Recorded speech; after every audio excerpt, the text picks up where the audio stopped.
అండి, అందరూ ఎలా ఉన్నారు? అందరూ బాగున్నారని అనుకుంటున్నాను. ఈరోజు మన కాన్సెప్ట్ వచ్చేసి కాన్స్టిట్యూషనల్ బాడీస్ ఎలా గుర్తుపెట్టుకోవాలి. కాన్స్టిట్యూషనల్ బాడీస్ అనేవి చాలా ఈజీగా ఉంటాయండి చదివినప్పుడు. కాకపోతే ఏంటంటే అసలైన ప్రాబ్లం మనకి ఎగ్జామ్ పెట్టినప్పుడు అందులో ఆప్షన్స్ చూసినప్పుడు చాలా కన్ఫ్యూజ్ అయిపోతూ ఉంటాం. అలాంటి కన్ఫ్యూజన్స్ పోగొట్టుకోవడానికైతే కొన్ని ట్రిక్స్ అయితే చాలా హెల్ప్ అవుతాయండి. నాకైతే చాలా హెల్ప్ అవుతాయి. మీకు కూడా చాలా హెల్ప్ అవ్వాలని చెప్పేసి ఒక ట్రిక్ అయితే చెప్పడానికి వచ్చేసానండి ఈరోజు.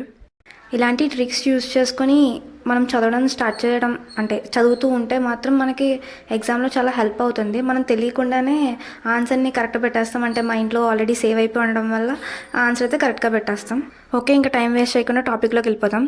దానికంటే ముందు ఒక చిన్న రిక్వెస్ట్ అండి. నేను ఛానల్ని అయితే రీసెంట్గా స్టార్ట్ చేశాను. సో ఇలాంటి మరికొన్ని ట్రిక్స్ మరికొంత ఇన్ఫర్మేషన్ ఇవ్వాలంటే మీరు కొంచెం నా ఛానల్ని సపోర్ట్ చేసి సబ్స్క్రైబ్ చేసి వీడియోస్ని అయితే లైక్ చేయండి. దానివల్ల నేను ఇంకా వీడియోస్ని చేయగలుగుతాను. ఇంకా టాపిక్లోకి వెళ్ళిపోతాం. కాన్స్టిట్యూషనల్ బాడీస్ అన్నిటినీ గుర్తుపెట్టుకోవడానికి అని చెప్పి నేను ఇక్కడ అల్లు అర్జున్ సిగ్నేచర్ అయితే పెట్టానండి. నువ్వేంటి అల్లు అర్జున్ సిగ్నేచర్ పెట్టావు ఇలా అయితే అనుకోకండి. సౌత్ ఇండియన్స్ అంటే ఖచ్చితంగా అల్లు అర్జున్ తెలియకుండా అయితే అస్సలు ఎవరు ఉండరు. గుర్తుంటుందని చెప్పేసి ఆయన సిగ్నేచర్ అయితే తీసుకున్నాను. ఇక్కడ మనకి ట్రిక్లో చూస్తే ఫస్ట్ స్టార్టింగ్ లెటర్ వచ్చి సి అండి. సీతో మనం CAG comptroller and auditor general అని గుర్తుపెట్టుకోవచ్చు.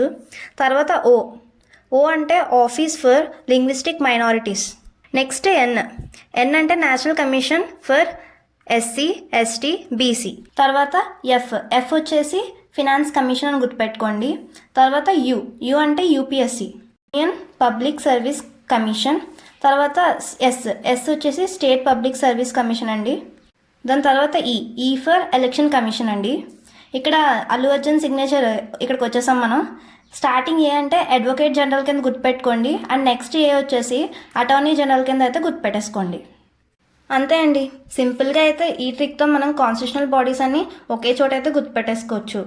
మీకు ఇంకొంచెం హెల్ప్ అవ్వాలని చెప్పేసి ఈ కాన్స్టిట్యూషనల్ బాడీస్కి సంబంధించిన ఆర్టికల్స్ అన్నీ ఇక్కడ సైడ్లో నేను మీకు ఇచ్చేసాను. ఒక దిక్కునే ఉంటాయని చెప్పేసి ఇది చదివేసిన తర్వాత ఒకసారి ఈ ఆర్టికల్స్ని అయితే చూసేయండి. థ్యాంక్ యూ అండి. నెక్స్ట్ వీడియో అయితే కలుద్దాం. Bye bye.